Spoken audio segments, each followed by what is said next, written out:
Ele fala aqui, ó, Central Pandora, o que seria um cyberpunk sem crítica social? O cyberpunk sem crítica social é neon pop. É? Eu inventei esse termo, tá? Tá. Porque o cyberpunk, ele tem punk no nome por um motivo. Por quê? Porque ele é um subgênero de revolta. Tem steampunk. Todos surgiram do cyberpunk. Cyberpunk, o que mais tem punk? Cyberpunk, steampunk, atompunk, o solarpunk, que é positivo, né? Tá. Que é mais coisa. Tudo tem punk, você sabe? Biopunk, que é o com modificação genética e tudo mais. O cyberpunk, ele surgiu ali... É difícil falar quando ele surgiu mesmo. O proto-cyberpunk, ele começa em 58 com o livro Naked Lunch, do... Vou lembrar o nome do cara. É difícil, ao vivo é complicado, né? Burroughs, o nome dele é Burroughs. Tem até um filme do David Cronenberg, que é a adaptação desse livro. Que é quando se começa justamente isso que a gente falou mais cedo. Esse questionamento do status quo do mundo, sabe? Sim. Será que tudo é esse mar de rosas? Porque os anos 50, nos Estados Unidos, vem da era de ouro do capitalismo, né? A década do sonho americano, pós-Segunda Guerra. Então, os anos 50 você vê que é uma ficção científica extremamente positiva, né? Os Estados Unidos é visto como o que vai para os outros planetas e tudo mais. O John Carter, o Flash Gordon, são todos, né, norte-americanos conquistando outros planetas. Quando entra os anos 60 e o pessoal começa a perceber que talvez não seja isso, começa-se a discutir o papel social do país. Então começa, aos poucos, nos anos 60, isso começa a penetrar na ficção científica. Estoura a Guerra do Vietnã, de 55 a 75. Quando ela entra nos anos 60, até o final, é o auge da revolta contra a Guerra do Vietnã.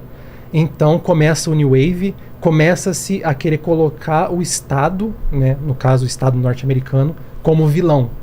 E as pessoas sentindo um crescimento social grande, político, de fronteira e econômico, né? Tinha muita gente ficando muito rica nessa época, mas quem estava ficando pobre estava ficando bem pobre. Então começou essa divisão social, né? Então começou a se pensar nisso. Se continuar essa tendência, a gente vai ter ultra tecnologia, high-tech, pessoas extremamente ricas, mas a qualidade de vida baixa. High-tech, low-life. E começa-se os punks da ficção científica a escrever contra esse cenário. Então começa o cyberpunk, a cibernética com o punk. O primeiro cyberpunk, assim, que eu defino como primeiro cyberpunk, é o Fuga de Nova York, do John Carpenter, de 1981. Que, aliás, filme. E inspirou meu cabelo, diga-se de passagem. eu deixei meu cabelo crescer por causa do Nick Plissken. Ia vir de tapa-olho, essa hora não deixou. É melhor não. Na próxima. Só que o primeiro é um japonês chamado Burst City, um filme que foi esquecido pelo mundo. E ele é sobre isso, sobre os protagonistas são baderneiros, bandidos, prostitutas. Outcast, né? São o pessoal que vive no meio do lixão enfrentando os executivos, né, de gravata e tudo mais. Então, o cyberpunk sem crítica política, e uma crítica política afiada, ele tem que ir sabe? Corporações não são nossas amigas. A divisão social é problemática e é o que destrói a sociedade. Robocop é sobre isso. Robocop é exatamente sobre isso. Robocop é cyberpunk. Não é cyberpunk, é neon pop, né? É menos que o cyber e não tem a atitude do punk. Então é pop. Mas Blade Runner é cyberpunk. Blade Runner é cyberpunk. Blade Runner é um baita de um cyberpunk, só que ele é um cyberpunk mais filosófico. Como ele estava bem no comecinho, ele ainda não pegou toda essa revolta social mais grunge. Ele pegou mais a questão da filosofia. Muito do livro, né? O livro do Philip K. Dick é excelente. E eu até acho melhor do que o filme. Eu acho ele melhor do que o filme. Ele é mais... sabe aqueles livros que você lê, depois você fica se questionando o que você vai fazer da vida depois? Sabe? Você fala, o que eu vou fazer agora? Nada que eu vou ler vai superar isso aqui. E ele pega essa questão do diferente, do outro, sabe? Por que a gente impõe humanidade em coisas que a gente não entende? Sabe? Só porque somos humanos a gente tem o direito de falar, não, você vale menos, você não tem empatia, então eu posso te aposentar, igual o Deckard. Por isso que o final do Blade Runner, aquele final do unicórnio, sim, que, né, tem vários finais, acho que tem 6 versões diferentes do Blade Runner. Tem muitos. Isso, aquele final do unicórnio é tão importante, porque aquele final implica duas coisas. O Deckard era um replicante. E a outra as memórias dele são as memórias do Geff, aquele cara que fica andando de de muleta, Sei. que fica fazendo o origami. É. Então o Deckard estava o tempo inteiro caçando o seu igual. E o Blade Runner fala sobre isso. Será que a gente também não está odiando o nosso igual sem ter esse direito só porque a gente não entende o que está acontecendo? Se você bota ele no contexto do que está acontecendo no mundo agora, tanto na Europa quanto no Oriente Médio, Blade Runner ainda é um filme extremamente importante. Robôs, aliás, na inteligência artificial... você sabe de onde surgiu o termo robô? Não. Alguém sabe? Você sabe, né? O termo robô surgiu numa peça de 1920 chamada Hur. Achei que era quando alguém tinha levado alguma coisa de alguém e o cara falou, robô? Robô. Aí falou, vamos usar isso então para as máquinas. Não é tanto assim, mas ela tem um... Ah, é? Não, mais ou menos. Vamos né? lá. Vamos lá. Ele surgiu no Hur, de Karol Čapek. Vem do termo robota. Robota do tcheco, trabalho forçado. O robota o robô é um escravo. Então ele surgiu nessa peça. O que é essa peça? Uma empresa cria robôs, só que eles não são de metal, eles são de um material que imita a pele humana. Então eles são quase os replicantes do Blade Runner antes do Blade Runner. Eles são Runner. igualzinhos os replicantes do Blade Runner. Não dá pra você diferenciar um humano de um robô dessa peça, a não ser o fato de que eles não têm empatia. E por causa disso a empresa fica milionária vendendo os robôs, e eles são tratados como escravizados, né? É o termo correto. São tratados como escravizados, trabalhando forçado. Só que a história se passa em quase um século. Quando a história termina, esses robôs desenvolvem empatia, percebem que a situação deles é uma situação que não é favorável e eles rebelam contra os seres humanos. Então, a primeira história de um robô que criou o termo robô também é uma história de revolução da inteligência artificial, que o pessoal tem muito medo hoje, né? É verdade. O pessoal fica, a inteligência artificial vai se rebelar com os seres humanos. A ideia já nasceu com isso. Porque o Čapek está falando justamente sobre isso. É da natureza do escravizado, do oprimido, se rebelar contra o opressor.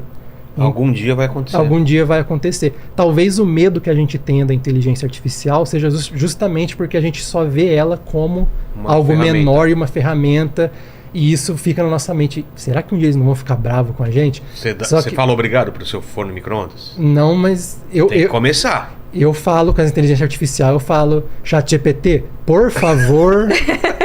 E obrigado. Bom dia, ChatGPT. Geladeira, posso pegar posso abri-la, né? Mas o que é interessante é isso, de novo, voltando naquele assunto da ficção científica prever o futuro, a gente fica tanto nessa, a inteligência artificial vai se rebelar, que a gente esquece que os filmes não estão falando de inteligências artificiais, eles estão falando de pessoas que estão nessa situação, certo. E que do mesmo jeito, uma hora elas também vão se rebelar, entendeu? Mas falando em inteligência artificial, a Sora pode falar também um pouco disso, porque, né, da área da computação é um código de programação, é um código de computador. Isso. Então, é o input que você dá para o código, que é o que ele vai fazer. Então, na verdade, pensando por esse lado de inteligência artificial, a gente tem que pensar qual é o comando que a gente quer dar para o computador. A partir desse comando, ele vai desenvolvendo as outras funções e vai aprendendo sozinho com o aprendizado de máquina. Então, é isso que a gente tem que se perguntar. Como, por exemplo, hoje tem acontecido muito também usar a inteligência artificial para seleção de empregos. Será que vai ter viés? Será que não vai ter viés? Então, na verdade, pensar que a inteligência artificial vai se revoltar, e isso é pensar que o robô tem consciência. Né? Então já entra num outro caminho. Então, na verdade, a gente não sabe o que é a consciência. Isso que eu ia falar, a gente nem sabe o que é a consciência, né? Como que a gente vai definir isso daí? E aí que ponto que a máquina consegue atingir isso, né? Um filme que fala disso de forma interessante é o Ex Machina. Porque no Ex Machina, um cientista, como a Larissa falou, ele programou uma robô para escapar. E durante o filme, inicialmente você não sabe disso, é spoiler, pessoas, desculpa. Começa pelo spoiler, né? Eu tô começando pelo spoiler. E você acha que ela tá sendo testada e na verdade é o cara que tá sendo testado, né? Durante o filme ele fala que ele tá fazendo um teste, aquele teste pra ver se a inteligência artificial tem consciência do... Teste de Turing. De Turing. Isso, de Turing, do Alan Turing. Ele fala teste de Rorschach, esse é o... Ele fala que tá fazendo um teste de Turing, só que o teste de Turing dele é diferente, porque o teste de Turing... Olha esse cartaz, que maravilhoso. maravilhoso, né, do Ex É Machina. lindo. Aliás, é um dos melhores filmes que eu já vi, hein? A galera tem que assistir. Um dos melhores filmes desse século. Tá. É um filmaço. Eu dei o Lene, spoiler se você aqui. não assistiu, assista. Eu dei o spoiler Não aqui, é mas bom? não estraga. Muito bom, muito bom. E não deve ter sido caro esse filme também, né? Porque... Né? Não, é produção da A24 até, né? Larissa, você viu? O spoiler não estraga, né? O filme é a experiência... Não. Não, mas spoiler de filme de 2000 e quanto? É, ele... 2014, né? Para. Não é spoiler, né? tem Por isso. favor. Até agora. Mas então, ele fala que ele vai fazer um teste de Turing. Só que o teste de Turing, para ser executado, é necessário que o usuário que está testando a inteligência artificial não saiba que é uma inteligência artificial. E nesse filme ele sabe. O cientista fala para ele que é uma inteligência artificial. E assim, ao longo do filme nós vemos a Aya, né? Ava, isso, supostamente tentando seduzir aquele cara, né?